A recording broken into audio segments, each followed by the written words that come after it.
रेक्सफोर्ड English medium school करीब जामे मस्जिद काटीवाड़ी महल्ला विस्वा कल्याण new style of education for new generations shaping future leaders with modern skill education Rexford English medium school Basava Kalyan DDPI की पहली visit school renewal परीक्षा fees और अवैध ट्यूशन पर कड़ा इशारा।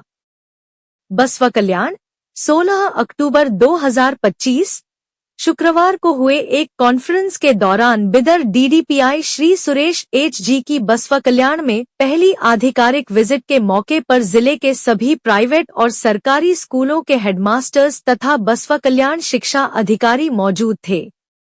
इस अवसर पर डीडीपीआई ने स्कूल रिन्यूअल 10वीं कक्षा की परीक्षा फीस और अवैध ट्यूशन कोचिंग सेंटर्स को लेकर महत्वपूर्ण निर्देश दिए। DDPI Shri Suresh H.G.. ने कहा कि जिन स्कूलों का रिन्यूअल अभी ऑनलाइन नहीं हुआ है वे अद्यतन साइट खुलने पर तुरंत रिन्यूअल करवा लें।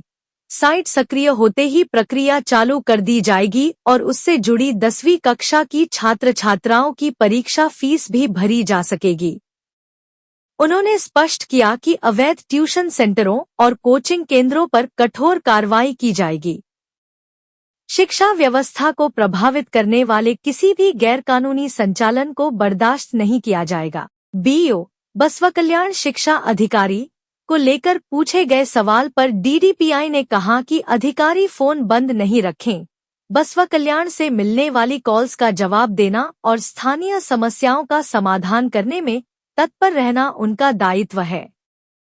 किसी भी आरोप प्रत्यारोप या शिकायत की स्थिति में उन शिकायतों को भी बीओ के दायरे में ध्यान में रखा जाएगा और आवश्यक कार्रवाई की जाएगी।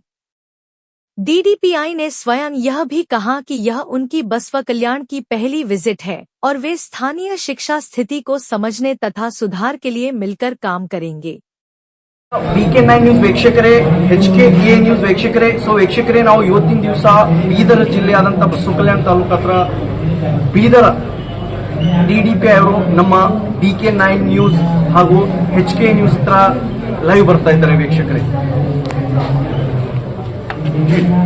ಸರ ಏನಂದ್ರ ಏನು ಸ್ಕೂಲ್ ರಿನ್ಯೂವಲ್ ಇರ್ತಾವಲ್ಲ ಸಾಹೇಬ್ರೆ, ಅದು ಹಳೆ ರಿನ್ಯೂವಲ್ ಆಗ್ತಾ ಇಲ್ಲ। ಮತ್ತು 10ನೇ ಏನು ಹುಡುಗರು ಇದ್ದಾವೆ ಸರ್, 10ನೇ ಅವರಿಗೆ ಅಲ್ಲಿ ಪ್ರವೇಶ ಸಿಗ್ತಾ ಇಲ್ಲ ಸರ್। ಈಗ ನೀವು ಫಸ್ಟ್ ಶಾಲೆ ರಿನ್ಯೂವಲ್ ಬಗ್ಗೆ ಕೇಳ್ತಾ ಇದ್ದೀವಿ। ಈಗ ಶಾಲೆ ರಿನ್ಯೂವಲ್ ಏನಾಗಿದೆ, ಯಾವುದು ಆಫ್ಲೈನ್ ಅಲ್ಲಿ ಇಲ್ಲ, ಎಲ್ಲ ಶಾಲೆ ರಿನ್ಯೂವಲ್ ಸೈಟ್ ಬಂದಿದೆ ಸರ್। ಎಲ್ಲ ಆನ್ಲೈನ್ ಅಲ್ಲಿ ಹಾಕ್ಬೇಕು। ಅವರು ಆನ್ಲೈನ್ ಅಲ್ಲಿ ಹಾಕಿದ ಮೇಲೇನೆ ನಾವು ಆನ್ಲೈನ್ ಅಲ್ಲಿ ಅದನ್ನ ವಿಸಿಟ್ ಆಗುತ್ತೆ, ಆಮೇಲೆ ಅದಕ್ಕೆ ಮಾನ್ಯತೆ ನವೀಕರಣ ಕೊಡ್ತಕ್ಕಂಥ। ಯಾವುದೇ ಆಫ್ಲೈನ್ ಅಲ್ಲಿ ಸಹ ಈಗ ಮಾನ್ಯತೆ ನವೀಕರಣ ಇಲ್ಲ ಸರ್। ಇದು ಏನರ 1 ವರ್ಷ ಆಯ್ತು, 6 ತಿಂಗಳು ಹಿಡಿದು ಬಂದಿದೆ ಸರ್। ಮತ್ತು ಅಲ್ಲಿ ಹೆಂಗೆ ಆಗ್ತಾ ಇದೆ ಅಂದ್ರೆ 10ನೇ ತರಗತಿಯ ಹುಡುಗರು ಇದ್ದಾರೆ ಸರ್, ಅವರು ಫೀಸ್ ಕಟ್ಲಕ್ಕ, ಅವ್ರು ಪ್ರವೇಶ ಮಾಡ್ಲಕ್ಕ ಅವರಿಗೆ ಅವಕಾಶ ಸಿಗ್ತಾ ಇಲ್ಲ। ಮತ್ತು ಸೈಡ್ ಏನು ಬಂದಿಟ್ಟಿದ್ದಾರೆ। ಮತ್ತೊಂದು ಬಸವ ಕಲ್ಯಾಣದವರು ಜನತೆ ಮಹಾಜನತೆ ಅಭಿಪ್ರಾಯ ಏನದ ಅಂದ್ರೆ ಬಸವ ಕಲ್ಯಾಣ BO ಫೋನ್ ರೆಸ್ಪಾನ್ಸ್ ಮಾಡಲ್ಲ, ಕಚೇರಿಗೆ ಬರಲ್ಲ, ನೀವು ಬೇಕಾದಂಗೆ ಮಾಡ್ಬೋದು, ನನಗೆ ಗುರುತಿಲ್ಲ ಅಂತ ಈ ಬಗ್ಗೆ ನಾವು XMLC ಆದಂತ ಕಾಂಗ್ರೆಸ್ ಪಕ್ಷದ ವಿಜಯ್ ಸಿಂಗ್ ಸಾಹೇಬ್ರಿಗೆ ಕೂಡ ಮಾತಾಡಿದ್ದೇವೆ ಸರ್। ಅವ್ರು ಏನಂದ್ರೆ ಅವ್ರು DDP ಅವರಿಗೆ ಮಾತಾಡಿ ನಾವು ಕೂಡ ಮಾತಾಡ್ತೇನೆ, ಆ ಟಿಪ್ಪನ್ನಲ್ಲಿ ಅವ್ರು ಏನ್ ಬರ್ತಿರ್ತಾರೆ? ನಾನು ಹೇಳ್ತೀನಿ BO ಅವರಿಗೆ ಅದು ತಪ್ಪು। ಯಾಕೆಂದ್ರೆ ಸರ್ಕಾರನೇ ಒಂದು ಸಿಮ್ ಕೊಟ್ಟಿದೆ, ಇಲಾಖೆಯಲ್ಲಿ ಎಲ್ಲ ಆ ಸಿಮ್ ಬಗ್ಗೆ ಯಾವುದೇ ಕಾಲ್ ಬಂದರೂ ಸಹ ಕಾಲ್ ರಿಸೀವ್ ಮಾಡಲೇಬೇಕು। ಕಾಲ್ನ ಸ್ವಿಚ್ ಆಫ್ ಮಾಡ್ಕೊಳ್ಳೋದಾಗ್ಲಿ ಅಥವಾ ಬೇಜಾರು ಕಾಲ್ ಕಟ್ ಮಾಡೋದಾಗ್ಲಿ ಮಾಡಬಾರ್ದು। ಯಾವುದೇ ಕಾಲ್ ಬರಲಿ, ಸರ್ಕಾರಿ ಸಿಮ್ ಕೊಟ್ಟಿರೋದೇ ಅದಕ್ಕೆ, ಸಾರ್ವಜನಿಕರಿಂದ ಏನು ದೂರುಗಳು ಬರುತ್ತೆ ಅದ್ರ ಬಗ್ಗೆ ಅಟೆಂಡ್ ಮಾಡೋದಕ್ಕೋಸ್ಕರ ಕೂಡ ನಾನು ಅದ್ರ ಬಗ್ಗೆ ನಾನು BO ಅವರಿಗೆ ಕೇಳ್ತೀನಿ ಸರ್। ನಾವು ಅಂಬಲ್ ಜನತೆ ಹೇಳ್ತಾ ಇದ್ರೆ ಆಫೀಸ್ನಲ್ಲಿ ಒಂದಿನ ಬಿ ಇರಲ್ಲ, ಮತ್ತು ಮೀಡಿಯಾದವ್ರು ಬಂದ್ರು ಕೂಡ ಮೀಡಿಯಾದವ್ರಿಗೆ ಬೈಟ್ ಕೊಡಕ್ ಬರಲ್ಲ, ನಾ ಕೊಡಲ್ಲ, ಮತ್ತು ಜವಾಬ್ದಾರ ಅಧಿಕಾರಿಯಾಗಿ ಈ ರೀತಿ ಮಾತಾಡಿಸ್ತಾರೆ, ಇದಕ್ಕೆ ಯಾಕೆ ಖಂಡಿಸ್ತಾರೆ ಸರ್? ಬೈಟ್ ಸುಮ್ಮನೆ ಯಾರು ಕೊಡೋದಿಲ್ಲ, ಇಲ್ಲ ಮೇಲಧಿಕಾರ ಅನುಮತಿ ತಗೋಬೇಕಾಗುತ್ತೆ। ಅವರು ಏನಾರು ನಿಮ್ಮಲ್ಲಿ ದೂರ ಇದ್ದಾಗ ಮಾತ್ರ ಚರ್ಚೆಗೆ ನಿಮ್ಗೆ ಅವರು ಸಂಜೆ 3 ಗಂಟೆಯಿಂದ 5 ಗಂಟೆವರೆಗೂ ಸಿಗ್ತಾರೆ। ಸೊ ನಿಮ್ಗೆ ಅವ್ರು ಸ್ಪಂದಿಸ್ತಿಲ್ಲ ಅಂದ್ರೆ ನೀವು ನಮ್ಮ ಮೇಲಧಿಕಾರಿ, ನಮ್ಮ ಉಪನಿರ್ದೇಶಕ ಕಚೇರಿ ನಿಮ್ಮಿಂದ ಏನು ಮನವಿ ಇದೆ ಅದನ್ನು ಸಲ್ಲಿಸಿದ್ರೆ ನಾವು ಅವ್ರಿಗೆ ಖಂಡಿತ ಅದ್ರ ಬಗ್ಗೆ ಎಕ್ಸ್ಪ್ಲನೇಷನ್ ಕೊಟ್ಟು ನಿಮ್ಮ ಸಮಸ್ಯೆನ ಬಗೆಹರಿಸ್ತೀವಿ ಸರ್। ಅದು ಹಾಸ್ಟೆಲ್ ಪ್ಲಸ್ ಕೋಚಿಂಗ್ ಕ್ಲಾಸಸ್ ಹೇಳಿ, ನಿಮ್ಮ ಪ್ರಶ್ನೆ ಸರಿ ಹೋಗಲ್ಲ, ಏನು ಹೇಳಿ? ಇಲ್ಲ, ಯಾವುದೇ ಸಹ ಟ್ಯೂಷನ್ ಕ್ಲಾಸ್ಗಳನ್ನ ಇಲ್ಲಿಗಲ್ ಆಗಿ ನಡೆಸಬಾರ್ದು ಅಂತ ಹೇಳಿದ್ರೆ ಸರ್ಕಾರದ ಒಂದು ಮಾನದಂಡನೇ ಇದೆ। ಆ ಮಾನದಂಡ ಏನಿದೆ ಅದ್ರ ಪ್ರಕಾರನೇ ಅವರು ಕ್ರಮ ವಹಿಸಬೇಕು ಮತ್ತು ಇಲಾಖಾ ಅನುಮತಿ ಪಡೆದ ತಗೋಬೇಕು। ಯಾವುದೇ ಒಂದು ಟ್ಯೂಷನ್ ಕ್ಲಾಸ್ ಮಾಡಬೇಕಾದ್ರೆ ಸರ್ಕಾರ ಸುತ್ತಲೂ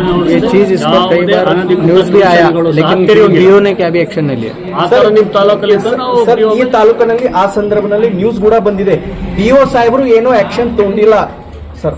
ನಾನು ಹೊಸದಾಗಿ ಬಂದಿದ್ದೀನಿ, ಬಂದು 1 ತಿಂಗಳಾಗಿದೆ।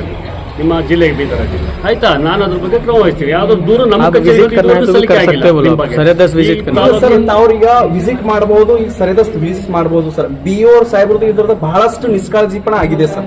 ಇಲ್ಲಿಂದ ಈಗ ಆಡಳಿತ ಬಿಒ ಇದ್ದಾರಲ್ಲ, ಬಹಳಷ್ಟು ನಿಷ್ಕಾಳಜಿ ಇದೆ ಸರ್. ಅವ್ರಿಗೆ ಇಮಿಡಿಯೇಟ್ಲಿ ವಿಸಿಟ್ ಮಾಡಬಹುದು, ಯಾವ ಸಾಲಿ ಅವ ಅಲ್ಲಿ ವಿಸಿಟ್ ಮಾಡಬಹುದು ಸರ್. ಆ ಬಗ್ಗೆ Coaching center. Coaching centre sir.